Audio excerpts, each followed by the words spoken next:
Hi, everyone. Welcome, welcome. So glad that you could join me here today with Point 32 Health. My name is Heidi Roth. I'm a registered dietitian, and today we're going to be making some microwavable meals in mugs. I do have my webinar chat opened, so feel free to ask a question while I'm talking. We'll also leave some time at the end for questions too. But I'm so glad that you all could join me. Okay. So curious, have you ever made a meal before in a mug? Maybe you did when you were living in a dorm room and had a microwave, but maybe you haven't done it since. But they are kind of trendy, so that's kind of fun. But there are some benefits to making a microwave meal in a mug. Number one, you can cook yourself a very quick breakfast, lunch, or dinner. Um, it's easy, maybe if you live by yourself, or maybe you're an empty nester like me, or maybe you have a family with a lot of people in your family, lots of kids, but everyone's running here and there to soccer. So there might be a lot of different reasons why you might want to try it. So we're going to be making two different things. We'll be making a pumpkin oatmeal egg bake in a mug. And we're also going to be making a spinach ricotta lasagna in a mug. So lots of different things that we'll be making. So I'm going to start first with breakfast. So typically a lot of times for breakfast, maybe we consider having some oatmeal, but you want to kind of increase the protein content of it. Ideally, for our first meal of the day, we want at least 20 grams of protein, and having just oatmeal by itself many times can potentially kind of set us up on a blood sugar roller coaster. So having a little bit of protein with it helps to even out our blood sugar levels and helps to keep us full so that we're not hungry an hour later. So how do we go about making this oatmeal egg bake? So what we're going to do is we're going to start with a fairly big mug. You want it to be fairly wide so that you can easily stir it, so that you can fit everything that you want to fit into there. So look for a wide mouth, kind of the bigger, the better. And so for this pumpkin egg bake, we're going to start with 2 eggs that we're going to go ahead and just crack inside our dish. Go ahead and crack them in. And so you can see, I don't know if you can see the difference between the egg yolks. Sometimes eggs are a little bit more orangey than others, and that really just depends on what the chicken ate. So the more they kind of eat some plants and kind of can scrounge around or are fed things with a lot of beta carotene, the more orangey it's going to be. And I'm noticing that I spilled egg here. All right. So we've got our 2 eggs. And then we're going to add in a little bit of oatmeal. So I have a 1/4 cup of oatmeal here. If you are looking for a little bit more oatmeal, you could go up to a 1/3 cup, but I kind of find that sometimes it can be a little dense. So I'm just going to do a 1/4 cup of oatmeal. And then I'm also going to do 2 teaspoons of flaxseed. I have a ground flaxseed meal here. You could also do chia seeds. And basically what we're adding here is we're just adding in some more fiber. Most Americans don't get enough fiber, and they don't get enough omega-3s as well. So with the chia seeds or the flax seeds, we're getting in extra fiber and extra omega-3 fatty acids. So that's always a good thing. So I'm going to add in my 2 teaspoons of ground flaxseed. And then we're also going to amp up the nutrition of it by adding in some canned pumpkin. So what you're looking for is a pumpkin puree without any added sugar or spices or anything else. So I'm going to add in my 1/4 cup of canned pumpkin. Now, I know that there are some of you out there that say, I don't like pumpkin.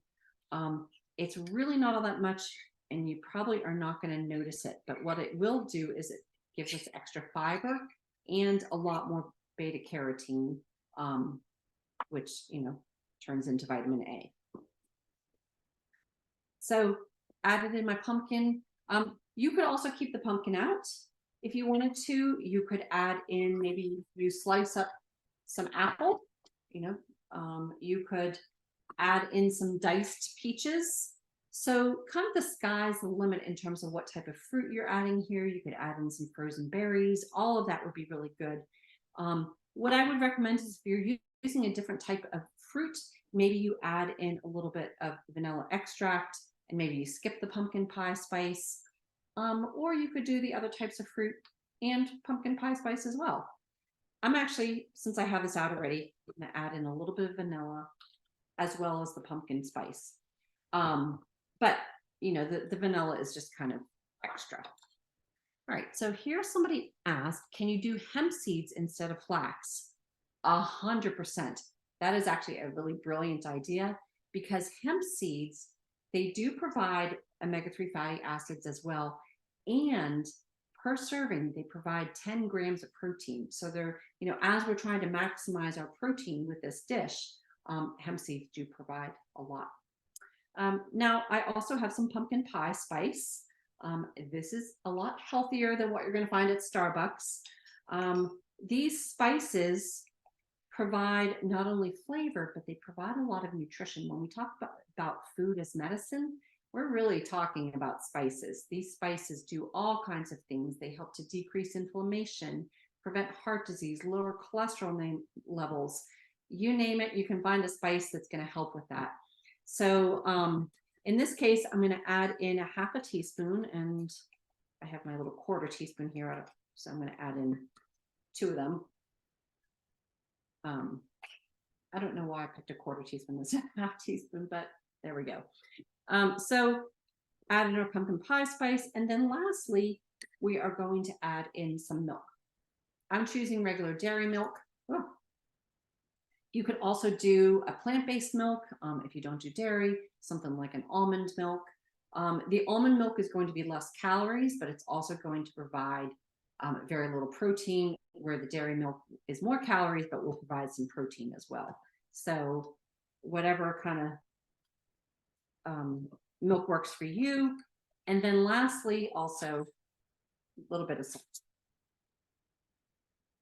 So like a little grinder too. It's going to taste very bland if you don't have any salt. So make sure it's not that much. Even if you're on a low sodium diet, that one little scoop will make a big difference. And now I have my little mini whisk. You can just use a fork as well. But with my mini whisk, I'm stirring that all up. And now I'm going to put it in the microwave. So this is going to go in the microwave for 4 minutes. But here's the important part. You don't want it on high because sometimes eggs can explode in the microwave. And so you want to cook it on more of a low heat. What the other thing that happens is that sometimes the middle ends up being raw and the outside is completely overcooked. So I would recommend 50% power for 4 minutes. So I'm going to go ahead and do that with my microwave.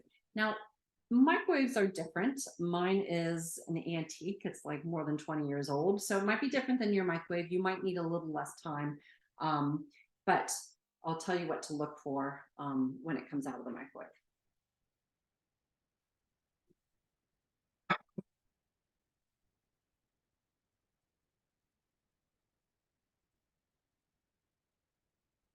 So basically what we're looking for when it comes out of the microwave is we want it to be a little bit jiggly, still tiny bit in the middle, but we want the rest of it to be cooked.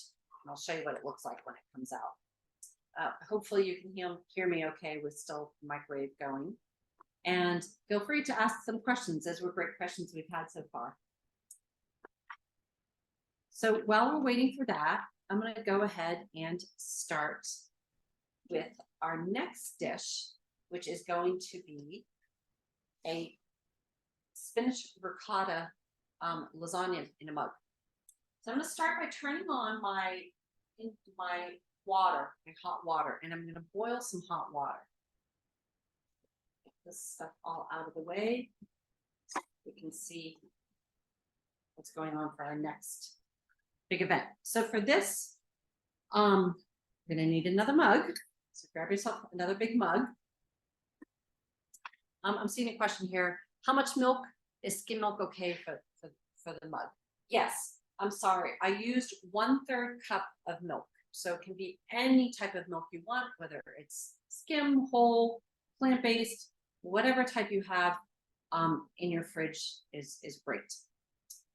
Okay, so our next mug, we're going to do some marinara sauce. So whatever type of marinara sauce you like.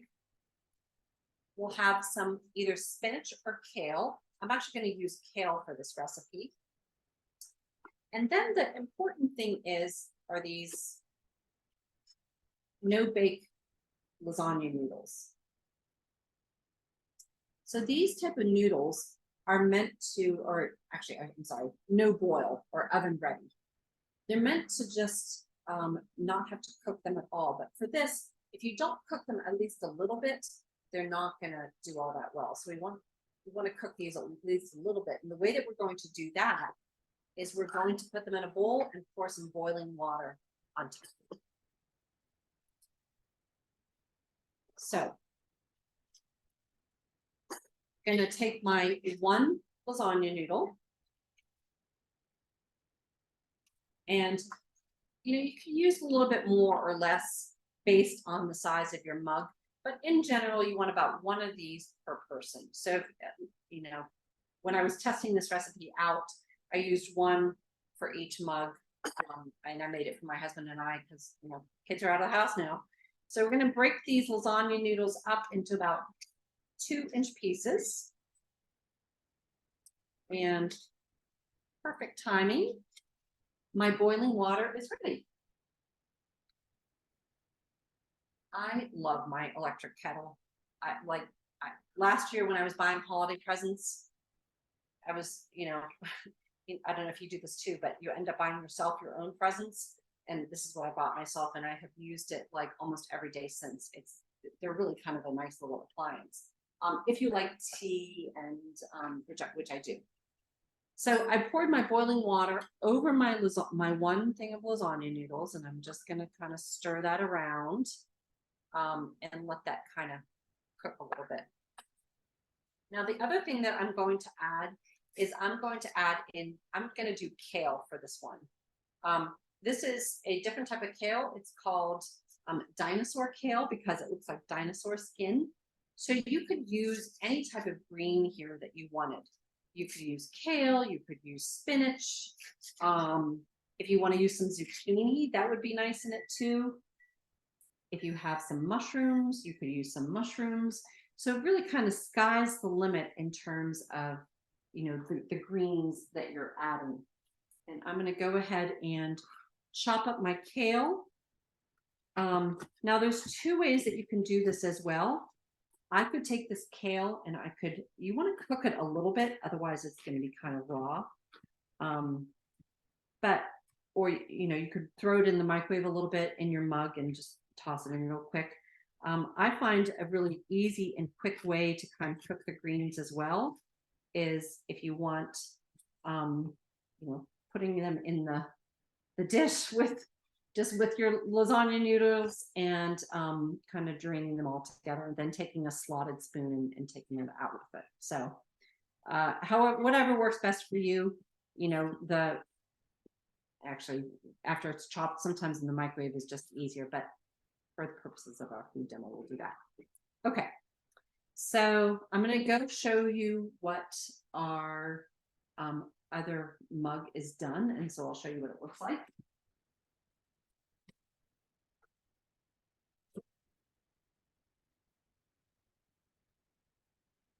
So here you can see it's kind of cooked around the outside, and you'll see the middle is just a little bit, looks a little bit undercooked. What we're going to do, this is super hot now. So what you want to do is just let this sit out for, 2 minutes or so. And what will happen is the residual heat from the other bits of the outside that cooked really a lot is going to end up cooking the middle too. You don't want to overcook this because then it's going to be really tough and kind of, really not the consistency of what you're looking for. So don't overcook it.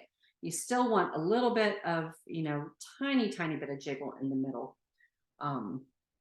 So we'll put that aside for now. And then once we get the lasagna in, I'm going to go through the ingredients that were in the pumpkin mug again. All right, so how do we go about cooking our lasagna? We're still waiting for this to kind of just heat up. And then we're going to make our ricotta mixture.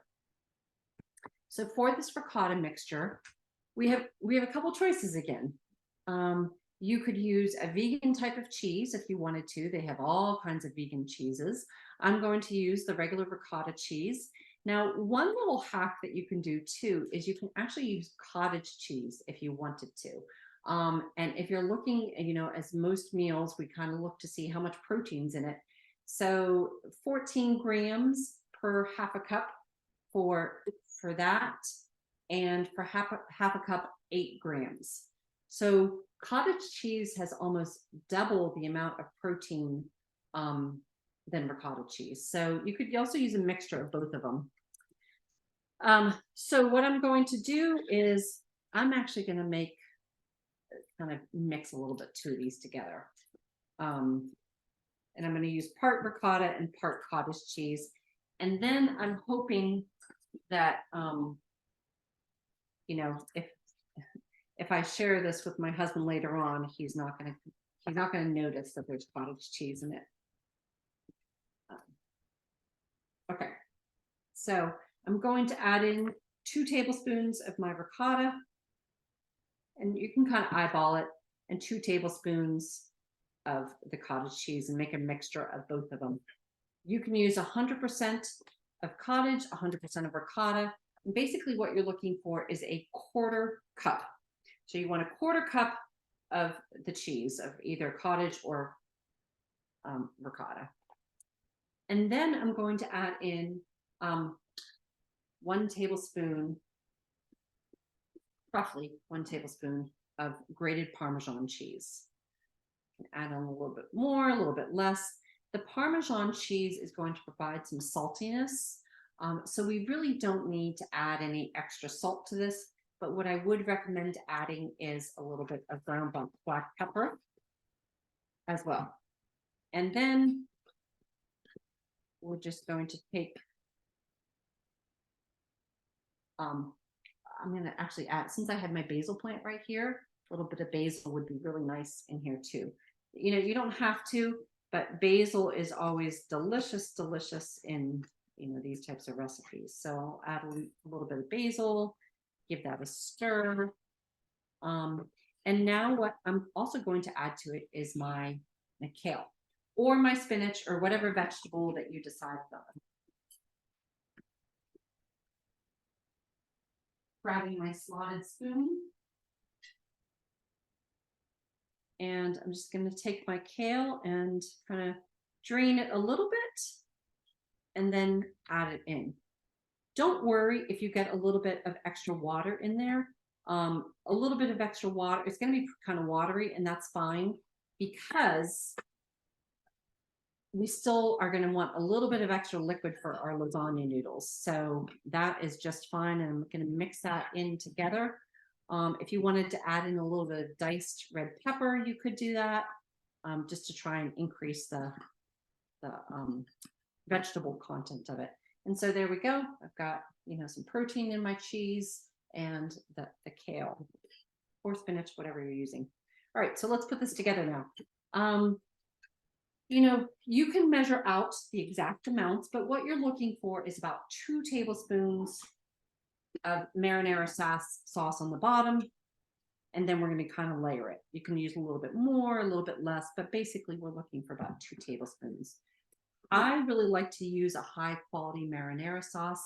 I love this Rao's or Rao's. I'm never quite sure how to say it, but it is expensive.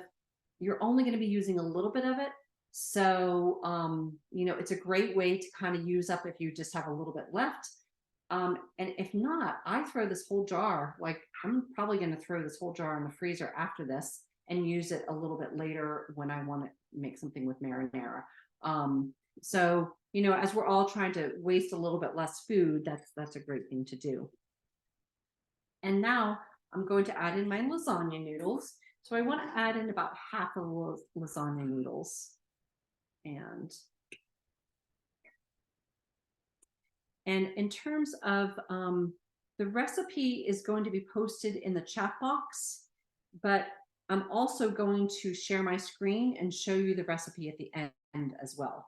So, you know, at that point, you can take a screenshot of the recipe. And so that's another way if you're unable to download the recipe. So I know that Tara said she was gonna, okay. So I added in about half of my lasagna noodles here. You know, not super pretty, but it gets the job done. And then I'm going to add in half of my ricotta mixture.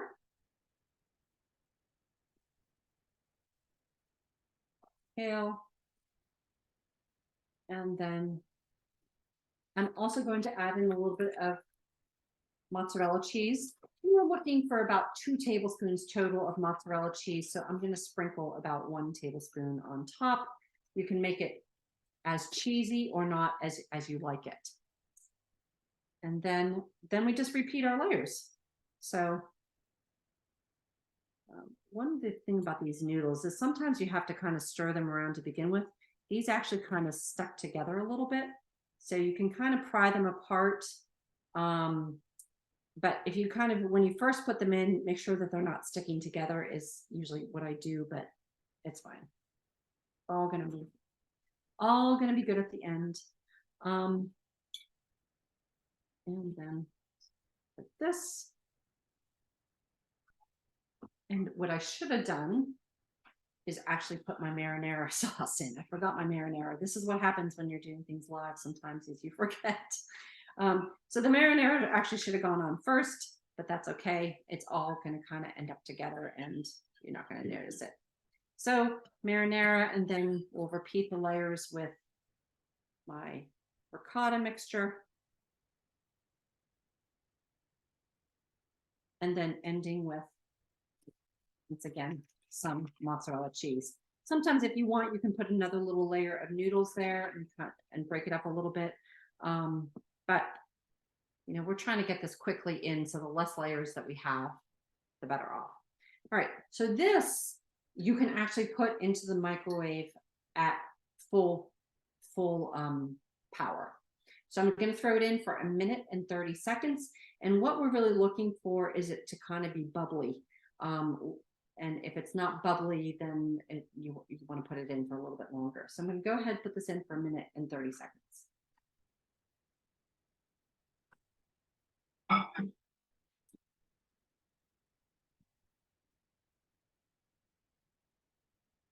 Okay, so while that's cooking, would anyone like to see the recipe? Do you want me to share my screen to see the recipe? Because I'm seeing some people are not seeing a link. So I'm going to go ahead while that's cooking and share the recipe. So, oops.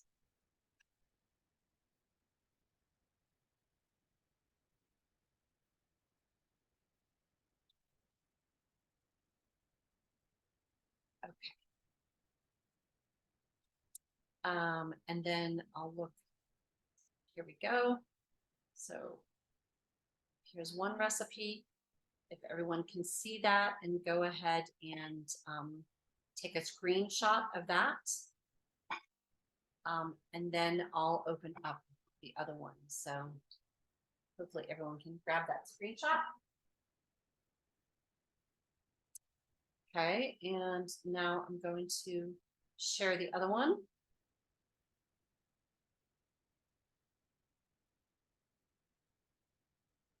And this is the pumpkin oatmeal.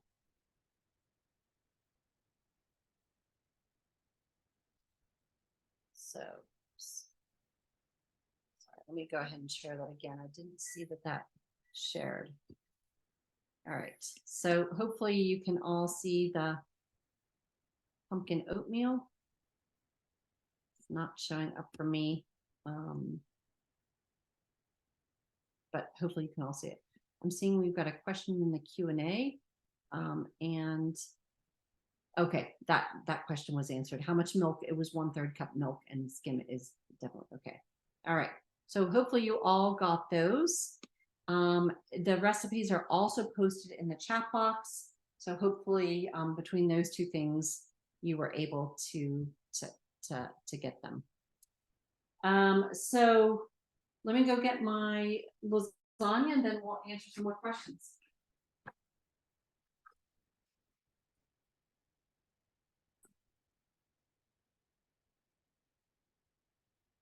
And here's what our lasagna looks like. You can see that our cheese is melted and it's kind of bubbled up with the marinara sauce around it, and that is good to go. What I would do though is I would let this sit for a minute or so to, number one, absorb some more of the liquid for the pasta noodles. Will still continue to cook. And it is boiling hot, so you don't necessarily want to eat it right now because it's boiling hot. Another thing that you could do, let's say that these are like Toyota mugs here.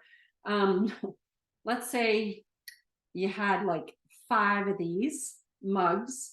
What you could do if you wanted to was make a bunch of them and don't cook them, just put them in the freezer, cover them up with some plastic wrap, put them in the freezer, and then you could pull them out here and there. Like if you're by yourself for dinner or one of your kids just needs a quick meal, they can pull these out and throw it in the microwave.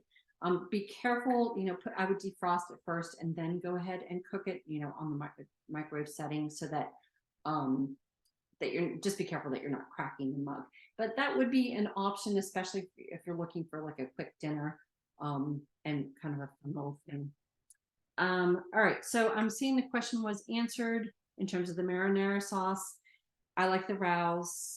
It has no added sugar to it. So just pick a high quality marinara with no added sugar, or you can make your own. It's very easy to make a delicious marinara sauce and so much cheaper than buying it made. And then you can also not add any sugar. So then in terms of our oatmeal, it is delicious with a tiny bit of maple syrup added to it. So I'm just going to add, a little drizzle to my oatmeal.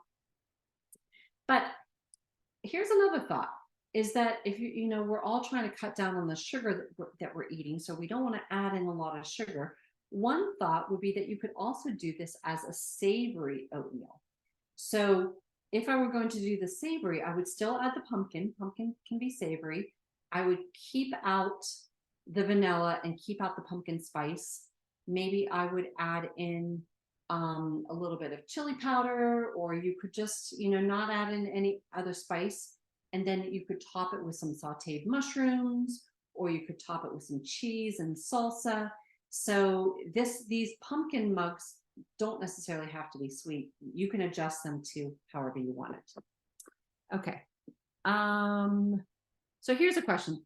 Heidi, for the lasagna, why do it once in a small mug instead of making a pan and just cutting it up and doing all the layering just once? That is an excellent question. It's our topic today was meals in a mug, and it's just kind of a fun little thing that you can do, just for yourself if you just wanted, one little lasagna thing. But I agree. If you're going to make a couple, easier to make in a pan, bake it all, and then cut it up and freeze it separately.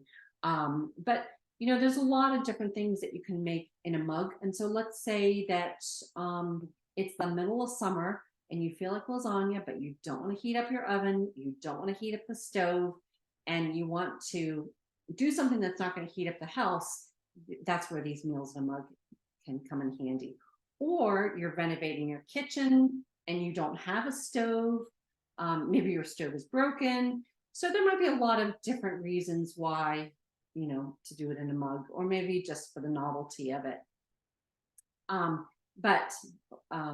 But yes, I agree. It's probably easier just to make, if you're going to make a bunch of them, baking in a pan is definitely easier for sure.